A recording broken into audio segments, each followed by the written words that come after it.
And a very good evening to you. I'm Lisa Lloyd with the CBC Evening News and our top story tonight. Tomorrow's march planned by the National Union of Public Workers is still on. This follows a meeting between executives at the National Union of Public Workers and Labour Minister Senator Dr. Esther Beyer at her Warren's office earlier today. Dale Ford gives us more. Both sides indicated that today's meeting was an update on the tribunal and not an attempt to stop the march. NUPW President Walter Maloney says the aim of the exercise is to bring attention to the plight of the displaced workers, who he says are facing several challenges 8 months after they were retrenched. I know for personally that some persons had to give up where they were renting. They could not afford to pay the rent. And God forbid, if they had a mortgage, then they cannot pay the mortgage because they were reneged on their payments. It became very difficult for them to be able to feed their children, to clothe their children. I know a lot of boys for you all they talk about these are people who go out fatting and partying and stuff. We support to those persons, okay? And we understand the pain that they have been suffering. And we are saying to the country, these people did nothing wrong. Mr. Maloney says the tribunal has failed the persons it was set up to represent. And while the minister has given her assurance that 3 members of the 9-member body have been confirmed, there has been no indication when the tribunal will actually start hearings.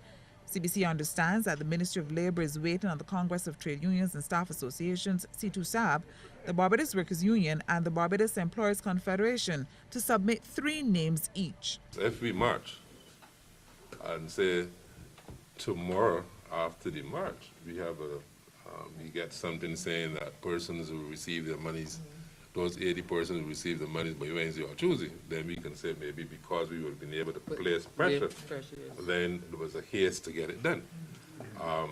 If we march and the PEC and the C2SAB, which is our national center, decide that instead of waiting on the 16th or the end of the month to name their representatives to the tribunal, and they name them by Wednesday, then we will say the march would have been effective. NUPW's Acting General Secretary Rosalind Smith says the union had contacted the Ministry of Labour requesting an update on the tribunal, and she said the delay in having the tribunal active is unacceptable. We find that workers always have to be fighting for their rights. We have rules, regulations, policies, and everything, and you have the government breaching all the time. It does not augur well for future industrial relations. If every time that you have an issue, you have to take to the streets in order to resolve it, when you have policies and procedures in place, going forward, we need to really get our act together. The union could not say how many marches they expect tomorrow, but indicated they are reaching out to the displaced workers as well as shop stewards within their membership. Anyone supporting the march is expected to assemble in Queen's Park at 8:30 a.m. Dale Ford for CBC News. And thanks, Dale. Meantime, the union says it is still awaiting word from the Ministry of Finance on their request for government to provide an interim payment for retrenched workers in order to ease their financial challenges. Mr. Maloney said they were informed by Minister Beyer that because the matter is before the tribunal, the union's request is under legal review. What is incumbent upon us now as the union is to follow up, to make certain that the Ministry of Finance adhere to the request as soon as possible as well. So if we can get that done, clearly we would have been able to satisfy those 80 persons, and then the other issue would be being able to place some measure of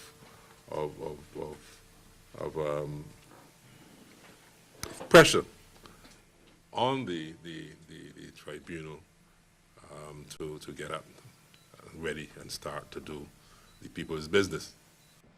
Well, in related news, a government MP has spoken out about the planned protest action by the NUPW. Minister of Housing Dennis Kelman has criticized the union's decision to march. He says that the union has not given the Employment Rights Tribunal time to act. His remarks came as he addressed the DLP St. James North branch meeting. You marching on a tribunal that has just been put in place. You have not even given it 2 weeks good. And you're talking about you're going to march on Tuesday on the Minister of Labor. You know, we hear things and we don't study them, you know. On Tuesday, the House will meet. Good news for customers of the Barbados Light and Power Company who should be seeing lower bills for electricity. That's because persistently low oil prices on the world market have helped to push the fuel clause adjustment to its lowest level in almost 6 years. This is according to Jackie Marshall-Clark, the corporate communications coordinator with that company. The rapid and significant decline in the price of oil has had a remarkable impact on the cost of electricity to our customers. The fuel adjustment has dropped by more than half in the last 6 months. In August 2014, the fuel adjustment was 46.35 cents per kilowatt hour, and this month, January, it is 22.75 cents per kilowatt hour, the lowest cost we've had since June 2009. And citing an example of the impact, she said that a customer who paid $200 in August last year on their bill would pay about $129 on a bill reflecting similar usage this month. Oil prices may remain low for at least the early part of 2015, and these lower fuel prices will continue to be reflected through our fuel clause adjustment and in the overall cost of electricity for customers. But it is inevitable that at some point, the world price of oil will rise again. And so we continue to encourage our customers to continue to use their electricity wisely. There has been some discussion in the media here and in the region and around the world about lower oil prices impacting interest in investments in renewable and alternative energy generation. But Light and Power, and indeed all American companies, remain committed to the introduction of renewable energy sources into its generation mix. Stakeholders have met to discuss the proposed integration of PSVs and the public transport. According to Minister of Transport and Works Michael Lashley, the discussions held in the conference room at the headquarters of the Ministry of Transport and Works have been fruitful. Of course, there is an agreement in principle in relation from the PSV operators in relation to the document. What I can say is that we have selected 3 routes. I will not go into details, but we have selected 3 routes in a pilot project for 6 months. That is the proposals. So any person who will be interested in working in the project, obviously we will have to make sure that there's some transparency in selecting those persons who want to participate. An interim chairman of the Association of Public Transport Operators, Morris Lee, says that the Transport Board has been facing challenges over the past few decades. He adds that this meeting held earlier today is the start of a process before a pilot project will be launched to improve the transportation system. We've had a presentation that was made by an official from the Transport Authority, and I believe that the aspect of common ground still remains in that our interest is no different from the interests of the central government, in that we want transport to be state-of-the-art, we want transport to be efficient, and we want transport to be economically viable for the players that are involved within the system. The Ministry of Agriculture has placed a temporary ban on the importation of all live birds, hatching eggs, and on fresh, frozen and chilled poultry meat and products, including table eggs originating from the province of British Columbia over in Canada. According to Senior Veterinary Officer Dr. Mark Trotman, this follows confirmation of outbreaks of the HPAI and H5N8 in poultry farms in British Columbia. He says that personal imports of all fresh or cooked poultry products, with the exception of fully cooked products in sealed packages, are restricted entry from Canada as a whole. He says all permits issued prior to this notice are revoked with immediate effect. And coming up after the break, more news, but first we want to get your take on this question. Do you think that the retrenched workers should get the interim payment they are asking for? You can text yes or no to short code 8111 and the result at the end of our news.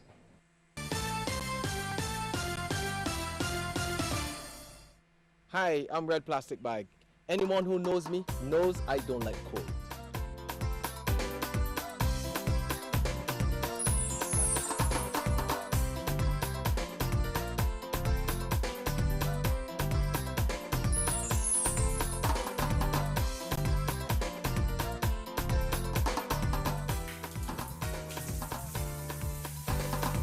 Sunshine reigns in my country. I love it. Get your sun power.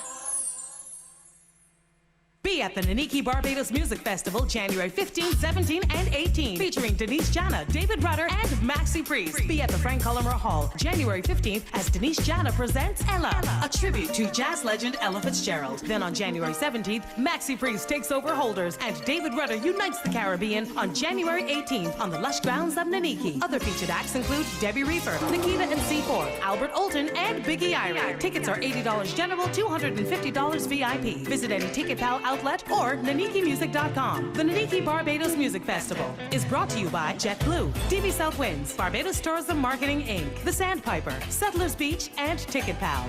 Just a little bit longer, baby.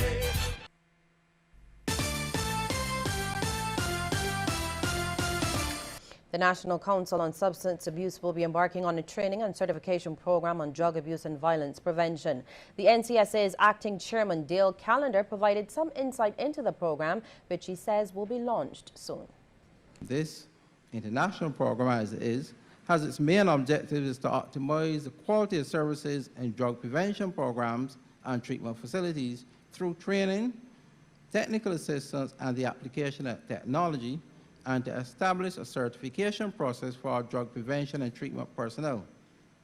The launch of the pilot of this program has been made possible through the generous support of the Inter-American Drug Abuse Control Commission, also known as CCAD, which has assumed all training-related costs for this train-the-trainers course. Mr. Callender says the NCSA is in need of a mobile classroom, and he's called for Barbados to continue to support the fight against illegal drugs. Principal of the Princess Margaret Secondary School, Jonathan Corbin, says students there are showing keen interest in cosmetology. However, he says that inadequate resources are hindering the school's ability to provide an opportunity to pursue the course. When we're doing options, not last year, but the year before that, of the 95 girls, I would say probably 87 wanted to do cosmetology. Unfortunately, because of the need for facilities in order to do that, we can only accommodate 30. So you would see that it is an area that is sought after by the students, and the only thing that prevents us from giving them their choices is resources. The principal's comment came at the school where 70 students were presented awards for best performance and attendance. The theme was "Let Us Seek Higher Things." Improvements were seen in the school's academic performance as 262 students gained 80% in at least one subject last term. A local dance instructor believes that dance can be used as a method to keep youth away from deviant activity. Chief instructor of the Black Diamonds Dance Club, Randy Payne, says that dance is positive activity which encourages creativity, while at the same time allowing them to freely express themselves. During an interview with CBC, Mr. Payne shared a few success stories where he saw a drastic improvement in the behavior of some of his past dancers. I have had about 2 or 3.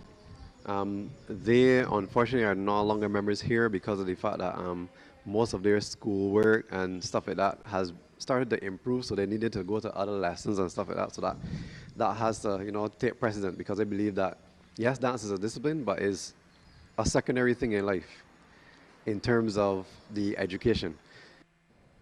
Mr. Payne says he will be looking to increase membership and the club's public performances this year. Right now we have 3 locations, and we probably have 3 classes in the locations, because we're taking up the entire, as I said, 2 hours with 1 class. But that's going to be subdivided, and we're going to structure it differently to make sure that we can accommodate much more persons. New Year's celebrations 100 times over this morning as Phyllis Washburn celebrated her milestone with Governor General Sir Elliot Belgrave and family members. Fellow centenarian Bula Maki was also by her side, as the two have been friends since the age of 18. The centenarian told the CBC team how she planned to spend her day. Well, I'm going to stay here for a while. This is my granddaughter's house, and we're going to chat and talk with the family and enjoy them, which they have been very nice to me. So I appreciate that, and I did not know I would live until 100. Miss Washburn's daughter, Tony Jones, says that her mother was always very strict, but she would not have it any other way. She added that although her mother is old, she still manages to be active. She is not as active as she used to be because she has vision is poor and her hearing is getting poor. But she played bridge. She used to walk around. She used to walk about an hour and a half every day through blue waters and go down to Accra and swim. And then slowly but surely she had to slow down and walk in her neighborhood only and then up and down the driveway. And now she still walks. She still walks every day in the house. Fortunately, she has a big patio in which to walk. Well, still to come, tragedy over in St. Vincent as a van transporting passengers plunges over an embankment. We have a report. But first, here's a reminder that we want to hear from you on this question. Do you think that the retrenched workers should get the interim payment they are asking for? You can text yes or no to short code 8111, and the result, we'll have it for you at the end of our news. And you can also follow us on Twitter at CBC_Barbados and on our Facebook page, CBC News Barbados.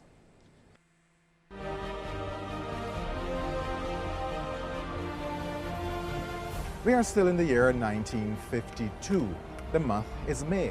The legislature is in session. My fellow assemblymen, as Barbados is the most windward island, if facilities were made for coaling and provisioning, a large and almost entirely new trade could be developed.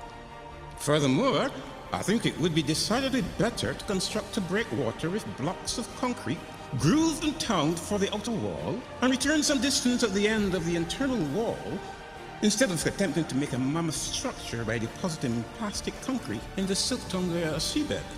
This is the story of Barbados' sea portal, the port of Bridgetown, and it's coming soon to CBC TV 8.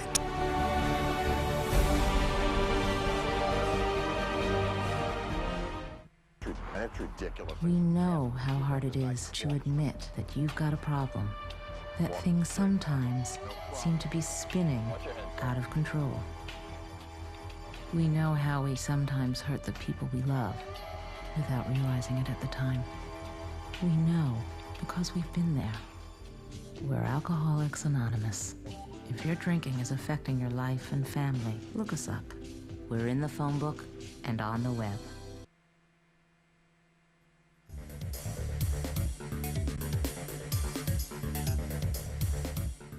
Regional news now. St. Vincent and the Grenadines is in mourning following an accident in which a van transporting approximately 21 passengers, 14 of whom are said to be school children, overturned, falling down an embankment in an area called Rock Gutter. 5 are confirmed dead and 2 are still missing. SVG TV's Kristen John Dean reports. We'll understand it. Oh, by and by. Faithful till death. Various communities are today mourning as a minibus traveling with school children plunged into the sea, leaving several dead and others injured. Rock Gutter was filled with grief in anxious relatives and friends as they patiently awaited word on the fate of their loved ones. When SVG TV News arrived on the scene this morning, bodies could be seen floating on the waters. These were later fished out by authorities with the assistance from community members. A resident who was one of the first persons on the scene shared with our news team what he saw. It transpired. I don't really go on with Ivan. When we reach me, I ask question what happened to Ivan and how the future was. Up to now, I don't see driver and I'm getting to Ivan. So when we reach and I ask, where driver them say driver in the boat out there. They couldn't save all. They saved about 7 of them. Some gone hospital and everything. And Maxwell Tadjo Francis described the day as a sad one for members in these communities. What I want to say to the people in my community is that right now is not the time for us to be pointing finger and to be blaming anybody. At this time we should just try to keep faith, try to encourage those persons who would have lost loved ones. Everybody can break down at this time. Some of us has to be strong. Up to news time, a number of persons were at the hospital where they were being treated for injuries. The atmosphere in the Oya, Sandy Bay and Fancy area can be described as a grieving one, a mourning one, a sad one. Officials have established 3 crisis centers, one in the Oria area, one in Fancy, and one at the Milton Cato Memorial Hospital. Reporting for SVG TV News, I am Kristen John Dean.